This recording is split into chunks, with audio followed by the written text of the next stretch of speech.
Well, some shocking news out of the United States this week, where United States Citizenship and Immigration Services made the shocking announcement that they are going to update their guidance to prevent, and boy, this just tells you how bad things are in Trump's America.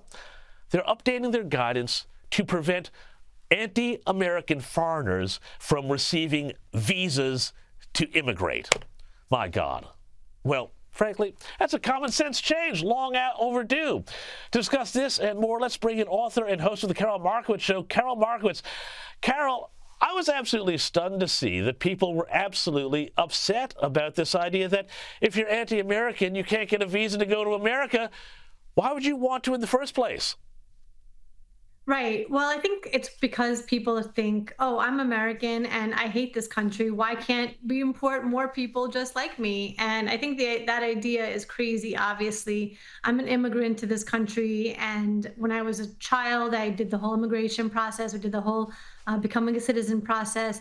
And you have to kind of prove that you are going to be a worthy American, that you are going to, be the best that this country offers, that you're going to live up to the values. And we sort of have moved away from that, where it doesn't matter anymore. And you're encouraged to bring your terrible backwards ways into the United States. I'd love to see that reversed a little bit. I'd love to see it become that you need to prove that you want to come to America and be American and be everything that means in the best way possible. Yeah, I agree completely. I can't believe that people were losing their minds about this. But I want to talk about now also another American institution. There's a restaurant chain called Cracker Barrel, and maybe Australians haven't heard of it, but it's a very sort of classic American down-home kind of restaurant chain. Anyway, their shares have plunged by 20%. After their new CEO decided to redesign the logo that stripped away both the cracker and the barrel, but also it's come out that they're doing a broader woke rebranding, have been involved in all sorts of pride events and things of this kind of nature. It sounds like they're going Bud Light. Have we got another company going woke and about to go broke here? I think so. The main thing to me that stuck out about this is that somebody took a logo that was, a little bit interesting, not super quirky or different, but just a little bit of an interesting logo, and turned it into the most bland, generic, AI-produced logo possible. And I think that that's what's really confusing to people. Like, what are they doing here? Why did they change this? Cracker Barrel is a beloved kind of low-priced restaurant that you see when you're on road trips with your family. My kids love it. There's a candy store with knickknacks in the front of every store, and you have these rocking chairs in front. It's just a really cute experience, and I think that people don't want it to become just another generic restaurant, and that's what it looks like it's becoming. They showed pictures of a remodel inside. They got rid of kind of some of the cutesy things that they had, and it's sad to watch a company destroy itself needlessly. Really, I don't know about the woke part yet.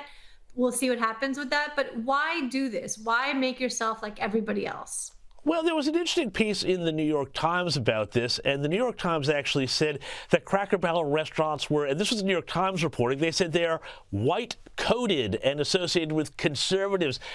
Is this whole sort of weird racialization and politicization of something that shouldn't be racialized or political at all? I mean, the thing is, it's completely not true. Again, I go on road trips with my kids and they, Cracker Barrel, let's stop at Cracker Barrel and get some of the fun candy that they have in the store.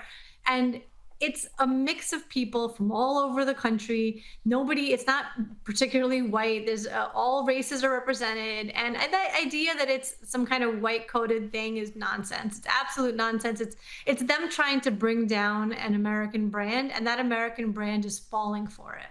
Yeah, it's a shame we can't take away their visas. But hey, I want to go to New York City now, where you're from, where I'm from, and where Zohran Mamdani, who I've spoken about plenty of times on this show, is surging in the polls. He's now expected to be the next mayor of the Big Apple. We keep hearing more and more about this guy, his crazy economics, his adjacency to very anti-Israeli and some would say anti-Semitic comments. As a former New Yorker yourself, what do you make of this, and what do you make of this in terms of the broader move of the Democrat Party towards socialism away from mainstream middle America. I think leftism goes hand in hand now with anti-Semitism, and at the very minimum being anti-Israel, and that's what Zoran Mamdani represents. But beyond all that, all of his ideas, all of his socialist plans for New York City, they're largely going to fail. He can't do a lot of the things that he claims he can do. I mean, how many government-run grocery stores is he going to have in a city of 7 or 8 million people? 2, 3? It's not going to work. He can't really freeze rent. He wants to do it with rent-stabilized apartments. New Yorkers misunderstood it as all apartments. Obviously, this is all going to fail. So the question is, what will he turn to when it does fail? And I think Jews in New York need to be careful that he's going to turn to vilifying them, and they're going to be in danger. And that's not a crazy idea. That's something that plenty of politicians have done in the past. When their government policies fail, they find a way to scapegoat Jews. New York Jews need to be careful, and they need to think about getting out if he becomes mayor. It's time.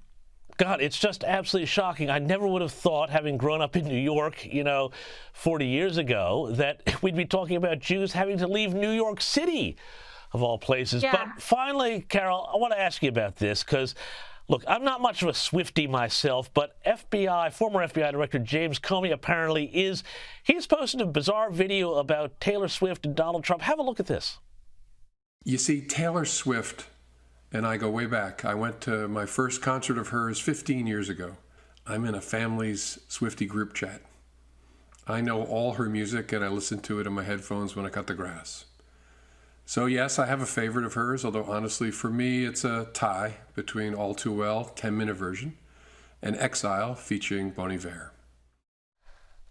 Karol, creepy is the only kind of word that came to mind there. What did you think? Look, I like Taylor Swift. I've been to a Taylor Swift concert. I've taken my teenage daughter to see her in Liverpool. I mean, I'm not against people liking Taylor Swift. That's great. But the fact that our FBI director, our ex-FBI director, is so deeply unserious and so weird, so odd, does such weird things and says such weird things. This is not the first time that he's made a kind of odd spectacle of himself. He recently had the incident where he said he was walking on the beach and came across a shell formation that said 8647, which means get rid of 47. It's taken kind of as a threat. I mean, he is a weird dude. How is he the FBI director? It just makes no sense to me, and it concerns me that someone like that was in that role for so long. Well, yeah, I think we're going to hear a little bit more about James Comey in the coming weeks and months. Karol Markowicz, we're going to have to leave it there.